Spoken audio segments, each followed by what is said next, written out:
மதுரை மாவட்டம் சோழவந்தான் அருகே சென்று கொண்டிருந்த அரசு பேருந்தை வழிமறித்த தாவேகா நிர்வாகி ஓட்டுநரிடம் வாக்குவாதம் செய்ததோடு கத்தியால் தாக்கிய சம்பவம் அதிர்ச்சியை ஏற்படுத்தியுள்ளது. இது தொடர்பான கூடுதல் தகவல்களை செய்தியாளர் விஜய் சடைமாயன் வழங்க கேட்கலாம். வணக்கம் விஜய், இந்த செய்தி குறித்து விரிவான தகவலை பகிருங்கள்.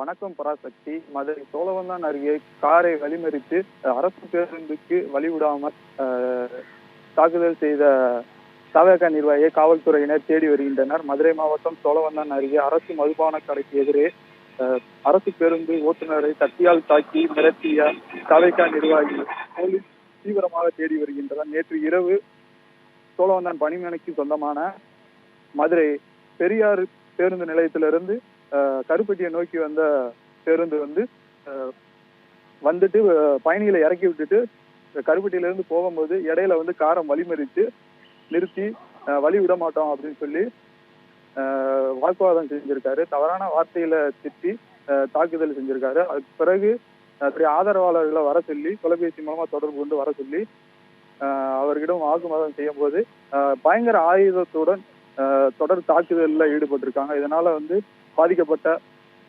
ஓட்டுநர் இப்ப மதுரை ராஜாஜி மருத்துவமனையில சிகிச்சை பெற்று வருகிறாரு. தாவேகா நிர்வாகி தாக்கி தற்போது தலைமறைவா இருக்கிறாரு.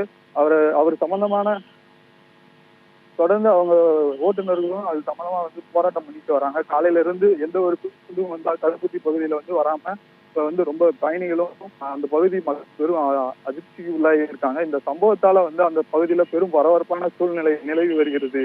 சராசரி காவல்துறையினர் விசாரணையில ஈடுபட்டு வராங்க. தாவேகா நிர்வாகிக்கு